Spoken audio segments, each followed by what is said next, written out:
हाल ही में दिल्ली का सरेआम साक्षी मर्डर केस का वायरल वीडियो तो आप सभी ने जरूर देखा होगा, मगर उस केस से जस्ट कुछ दिन पहले ही कुछ ऐसा ही केस होता है राजस्थान अजमेर में, जिसमें एक खूबसूरत टीचर को सरेआम पब्लिक में चाकू मारकर हत्या कर दिया जाता है और राह चलते लोग बस देखते रह जाते हैं।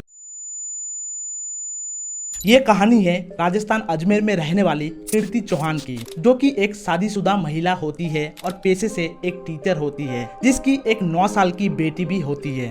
कीर्ति चौहान की कई साल पहले लव मैरिज हुई थी। वो अपने पति से बहुत प्यार करती थी, सब कुछ ठीक चल ही रहा था, मगर इसी बीच उसके पति का चेक बाउंस फ्रॉड के चक्कर में जेल हो जाती है और वो अजमेर सेंट्रल जेल में अपनी सजा काट रहा होता है। इसी दौरान कीर्ति चौहान अपने 9 साल की बच्ची को लेकर एकदम अकेली पड़ जाती है। घर में कमाने वाला भी कोई नहीं होता है, जिसके चलते वो एक प्राइवेट स्कूल में टीचिंग का जॉब शुरू करती है। साथ ही में एक इंग्लिश स्पीकिंग कोचिंग सेंटर में भी इंग्लिश पढ़ाने का काम शुरू करती है। किसी तरह कीर्ति सब कुछ मैनेज कर लेती है और सब कुछ ठीक चलता है। फिर 7 मार्च 2020 के दिन एक विवेक विमान नाम का लड़का उस इंग्लिश स्पीकिंग कोचिंग सेंटर को ज्वाइन करने जाता है, क्योंकि उस लड़के को इंग्लिश सीखना था। वीडियो अच्छी लग रही है तो एक लाइक जरूर करना। तभी विवेक की मुलाकात कीर्ति चौहान से होती है।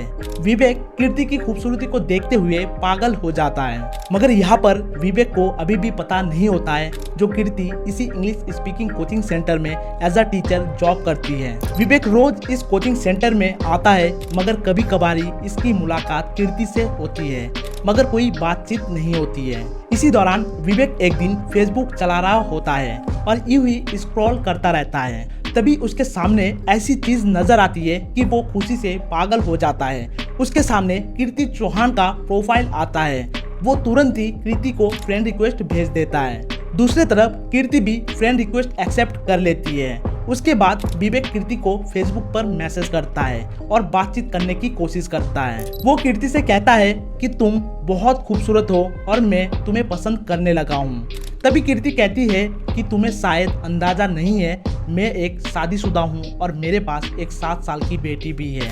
इस दौरान दोनों के बीच और भी काफी बातचीत होती है और वो कहता है मैं एक स्टूडेंट हूँ, हम दोनों एज अ फ्रेंड भी बातचीत कर सकते हैं। बातचीत करते करते विवेक को ये भी पता चलता है जो कीर्ति एक स्कूल टीचर है और इंग्लिश स्पीकिंग कोचिंग सेंटर में वो एज अ टीचर भी पढ़ाती है। तो यही से विवेक को और ज्यादा मौका मिल जाता है कीर्ति से बात करने का। वो बोलता है मैं तो एक स्टूडेंट हूँ और इंग्लिश सीखने के लिए आप जैसे टीचरों का साथ होना बहुत ज़रूरी है। अगर मैं आपसे बातचीत करूँगा तो बहुत कुछ सीख भी पाऊँगा। इस तरीके के बहकी बहकी बातें करके कीर्ति के दिल में जगह बनाने की कोशिश करता है, मगर कीर्ति विवेक को ज़्यादा भाव नहीं देती है और बातचीत करने से मना करती है, इग्नोर करती है। वो विवेक को समझाती है जो देखो मैंने लव मैरिज किया है और मैं अपने पति और बच्ची के साथ बहुत खुश हूँ, ऐसे मेरे पीछे आकर कोई फायदा नहीं है। तो इसी बातचीत के दौरान विवेक को ये भी पता चलता है इसकी पति अजमेर के सेंट्रल जेल में कई महीनों से बंद है, चेक बाउंस के सिलसिले में। चैनल पर नए हो तो चैनल को सब्सक्राइब जरूर करना। जैसे ही विवेक को पता चलता है कीर्ति की पति जेल में बंद है, विवेक खुशी से झूम उठता है और पूरी तरह पागल हो जाता है। वो समझ जाता है इसको पटाना कोई बड़ी बात नहीं है, इसको चुटकियों में पटाया जा सकता है। उसके बाद से विवेक कीर्ति से नजदीकियां बढ़ाना शुरू कर देता है, उसके लिए महंगे महंगे गिफ्ट लाना शुरू कर देता है। कीर्ति की जितने भी ज़रूरतें होती है उन ज़रूरतों को पूरा करने की जी जान लगाकर कोशिश करता है और इस दौरान कब ना जाने दोनों एक दूसरे के इतने करीब आ जाते हैं जो एक दूसरे को प्यार करने लगते हैं। और उसी बीच पूरे देश भर में लॉकडाउन पड़ जाता है। आज रात 12 बजे से पूरे देश में संपूर्ण लॉकडाउन होने जा रहा है। इस दौरान दोनों में बस चैटिंग और फोन पर ही बातचीत होती है। लॉकडाउन बीतने के बाद दोनों अक्सर साथ रहते हैं। विवेक का दावा है सिर्फ साथ ही नहीं बल्कि दोनों के बीच पति पत्नी जैसा रिश्ता भी होता है। विवेक उसको अपनी पत्नी की तरह ही प्यार करता था, उसके साथ हमेशा रहना चाहता था। इसी बीच विवेक एक दिन कीर्ति से कहता है मैं तुमसे शादी करना चाहता हूँ और ऐसे ही तुम्हारे साथ पूरी जिंदगी बिताना चाहता हूँ।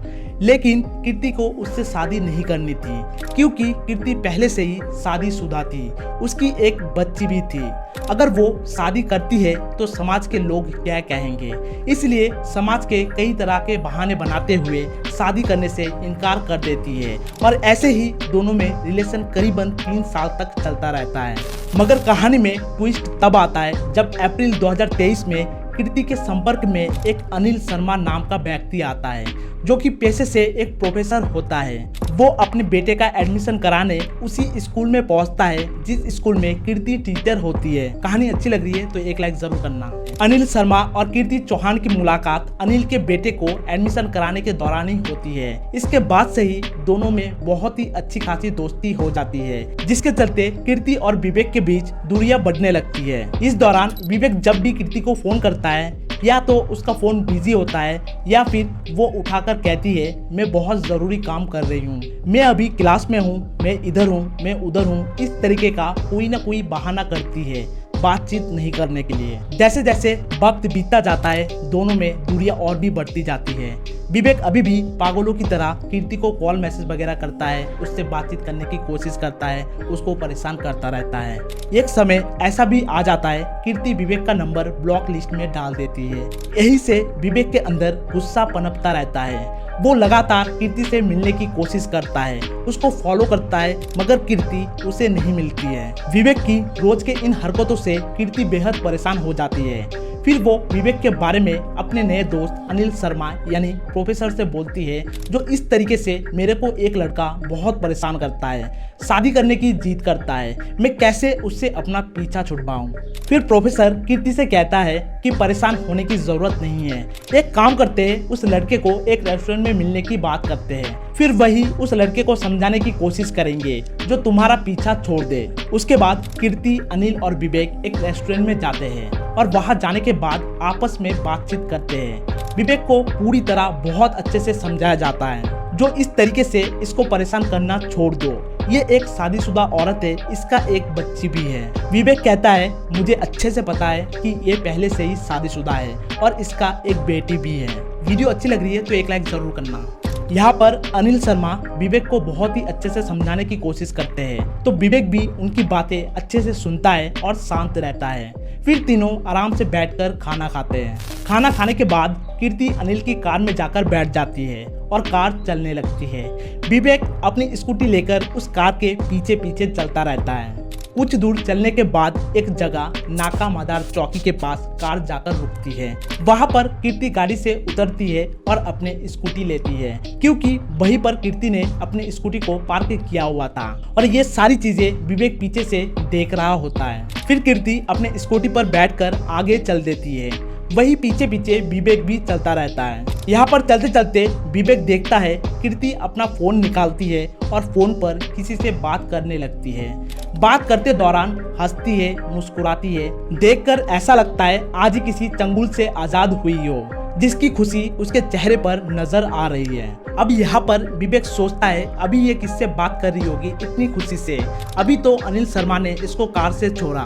फिर इसको लगता है शायद किसी और लड़के के साथ बात कर रही होगी और उसे भी मेरी तरह अनिल शर्मा की तरह अपने इशारे पर नचा रही होगी। तो यही सब सोचते सोचते उसको बहुत गुस्सा आता है। सोचता है ये कैसी लड़की है, पहले तो अपने पति से ही लव मैरिज किया और जब पति जेल चला गया तो मुझे अपने प्यार में फंसा लिया, और जब वो अनिल शर्मा प्रोफेसर मिल गया तो मुझे छोड़ दिया, अब किसी और लड़के के साथ लगी हुई है। तो वो गुस्से के कारण कीर्ति को आवाज लगाता है, जो मैडम रुको, मुझे आपसे बात करनी है। तो वो मैडम इसकी बात सुनकर रुक जाती है और ये अपने बैग से एक चाकू निकालता है और सरेआम सबके सामने कीर्ति को बार बार चाकू से घायल कर देता है। इस दौरान आसपास के कुछ लोग, दुकानदार वगैरह, मजदूर वगैरह भागते हुए आते हैं और उसको तुरंत ही हॉस्पिटल में ले जाते हैं, मगर तब तक बहुत देर हो चुकी होती है, क्योंकि कीर्ति की मौत मौके पर ही हो जाती है। जैसे ही पुलिस को इस घटना के बारे में खबर मिलती है तो वो भी जी जान से आरोपी को पकड़ने में जुट जाते हैं और आखिरकार विवेक को पकड़ लिया जाता है। फिर पुलिस इससे पूछताछ करती है जो इसने कीर्ति का मर्डर क्यों किया। फिर विवेक ये सारी घटना सुनाता है जो कि अभी मैंने आपको सुनाया। पुलिस उस प्रोफेसर से भी पूछताछ करती है जो कीर्ति से तुम्हारा क्या रिश्ता है, तो प्रोफेसर बोलता है इससे मेरा कोई रिश्ता नहीं है, मैं बस कीर्ति के करियर को लेकर गाइड कर रहा था। फिर जब पुलिस न्यूज रिपोर्टर वगैरह विवेक से पूछते हैं जो तुम्हें ये खून करके कोई पछतावा नहीं हुआ, तो वो ऑन कैमरा हंसते हुए बोलता है जी नहीं, मुझे कोई पछतावा नहीं हुआ।